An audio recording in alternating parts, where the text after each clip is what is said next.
Hello and welcome back, beautiful humans. So today I thought I would do something a little bit different. In hindsight, I wish I'd filmed this better. I wish I'd taken more pictures of the final product, and I wish I got Nick to rate them. But here we are. So let's just get on with it. I promise they are delicious. I promise whoever consumes them will absolutely love them, and they are pretty stars in my house. So if I love them, if Nick loves them, if my friends love them, I am 1,000% sure you'll love them. So what we're making today is my version of a healthy Spanakopita, as well as a cinnamon roll cake, which is definitely not healthy. And to all my friends who are watching this, I'm sorry that you have to see how much sugar I put into this cake, but I promise you it's worth it. Well, you know that already. Anyway, let's get started. In a bowl, whisk together 2 eggs and 250 grams of sugar until light and fluffy.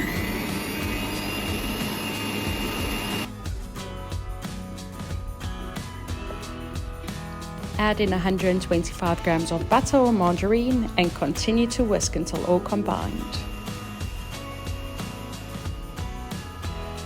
Add 1 teaspoon of vanilla extract and 3 tablespoons of lemon juice. I know, this is not a lemon drizzle cake, but the lemon helps it rise and it really brings out the flavor. Trust me. Add 125 grams of yogurt or buttermilk and give that a good mix. In a separate bowl, weigh out 375 grams of all-purpose flour, a pinch of salt, and 1 teaspoon of baking powder. Yes, I don't sieve it. Don't come at me, Karen.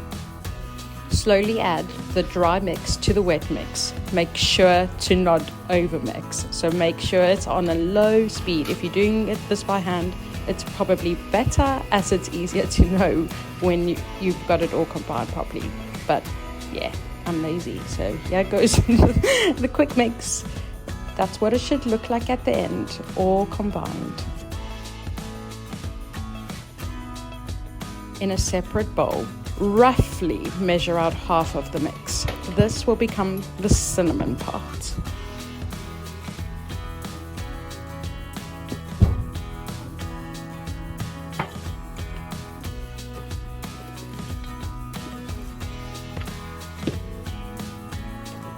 To what we can refer to as the cinnamon bowl, add 2 tablespoons of sugar and 3 tablespoons of cinnamon.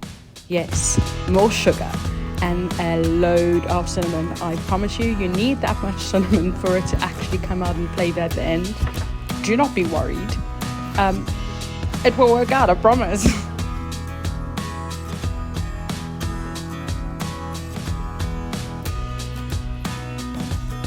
Now, I do eyeball this, as I have done this many times.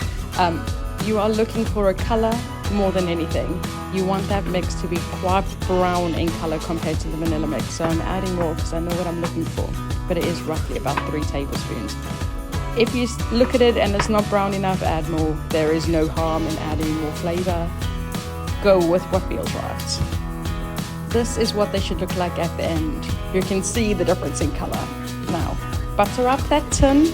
Make sure it is well covered in lubricant. You do not want your cake to get stuck. Slowly put a tablespoon of each mix. 1 scoop vanilla, 1 scoop cinnamon. I'm plotting them around, you can do it my way, but the single scoop is probably better to get more consistency and flavor. You will give these a very rough mix at the end, but this will make sure that it gives you the correct flavor and texture in each part.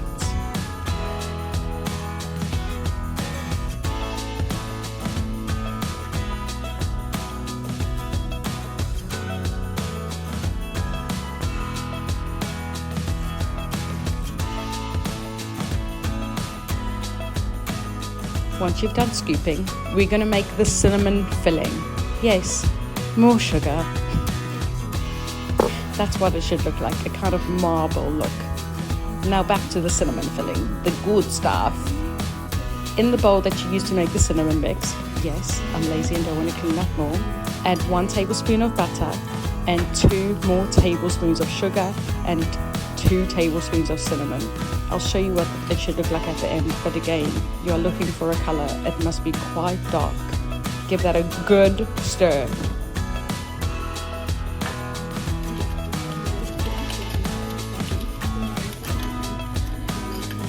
And this is what it should look like, a dark cinnamon butter. Yum! In the cake mix, you're going to spoon small spoonfuls of this in little drops around the cake. Try make it as equal everywhere in the cake, as these little flavor drops are worth having in every single bite. I'm getting hungry just thinking about it.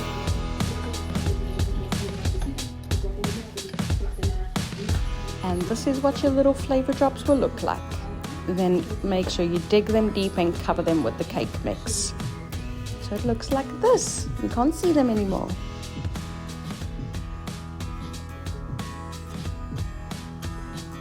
Place them in your preheated oven at 170 degrees Celsius for 35 minutes. After this time, check it with a fork and make sure it's clean.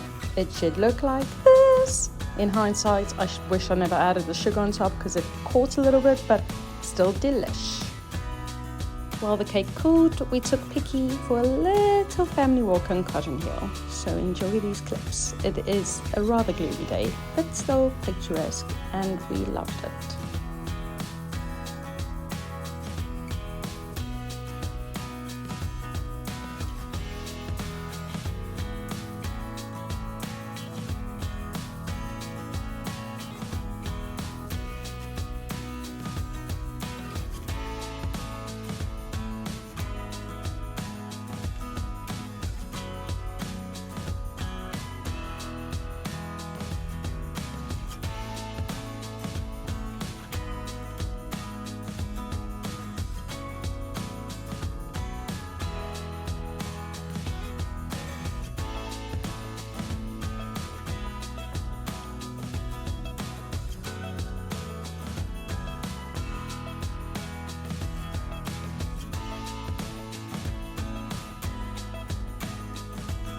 We then made our way home to make the second part of this Sunday meal, the healthy-ish Spanakopita spinach pie.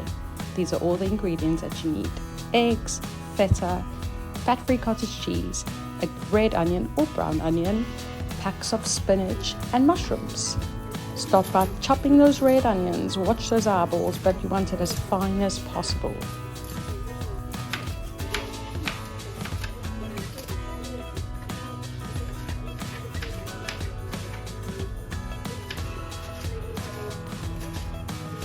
On a medium heat, saute those red onions until translucent in color and slightly crisp on the edges.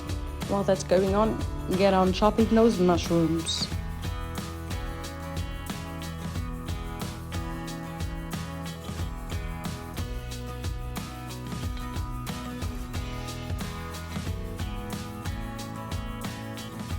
Add the mushrooms to the pan and lift up the heat. Add a little bit of salt, pepper and garlic and keep cooking those mushrooms until they are slightly browned.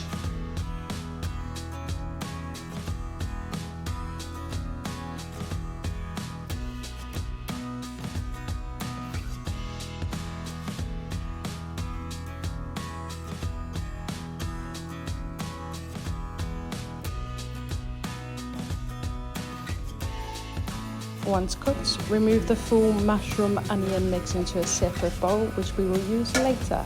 And let's get on to the spinach. In the same pan, reduce the heat and add the big bags of spinach. Watch it go down from mountains to absolutely nothing. Roll both those bags and then put them in a different bowl to that of the mushroom onion mix.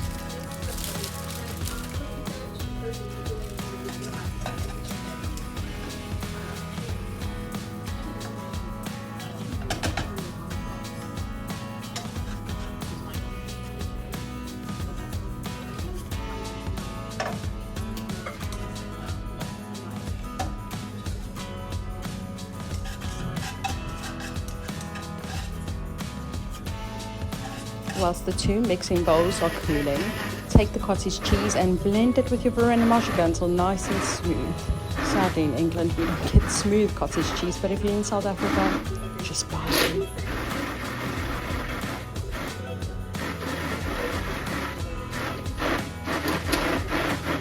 It should look like this, nice and creamy. Once cooled, you want to squeeze out as much of those excess juices from the spinach. Keep squeezing until they feel dry. Pour out the excess fluid and combine half the tub of cottage cheese.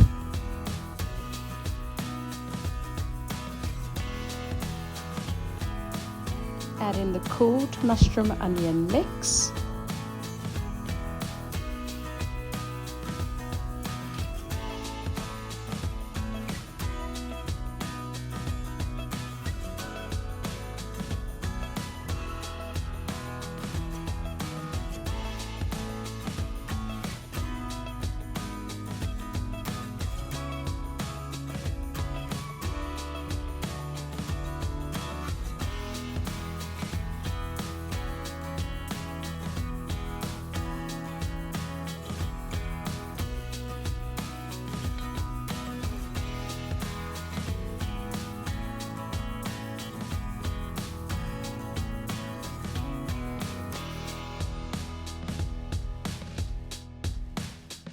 Give this a little taste. If needed, add more spices. I'm adding in oregano, salt, pepper, and garlic.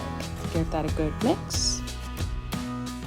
We are doing the tasting before we add the raw egg, so please be sure to remember this step. There ain't going back.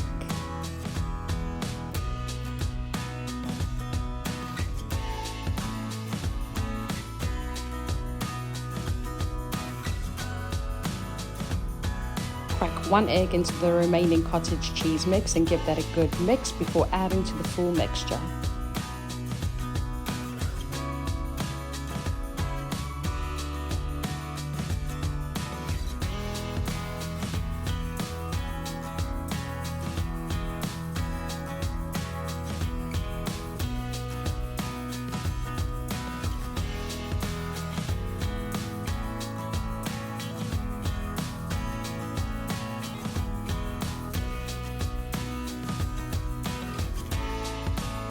Add a handful of grated reduced fat cheddar cheese and half the block of the reduced fat feta cheese. Make sure to crumble the feta.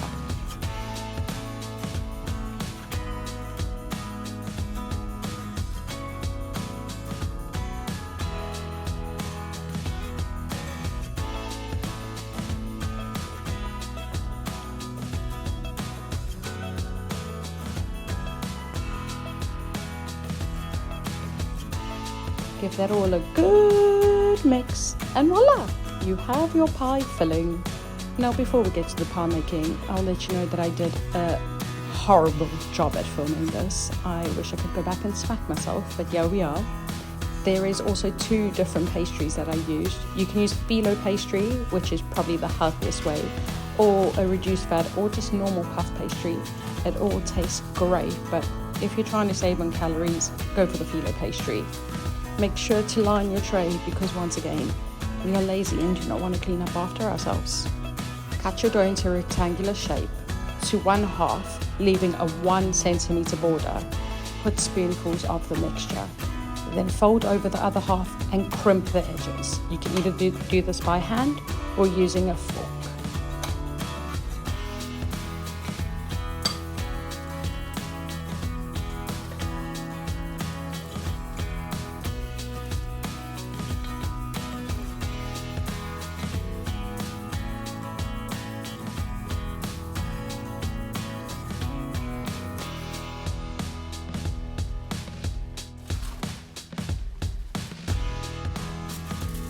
You will repeat this until you have no mixture and most likely no dough left.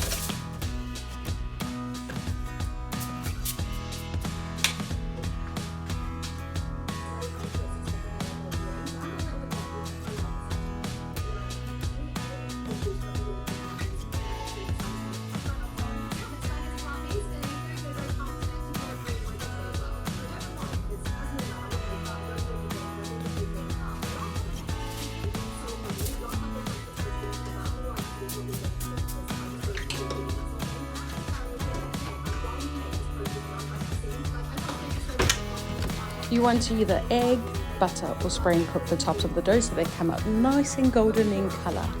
Then bake them according to the package instructions of the pastry, but if it's phyllo pastry, that is 180 degrees for 15 minutes. Be sure to give them a flip halfway through so they are crispy everywhere.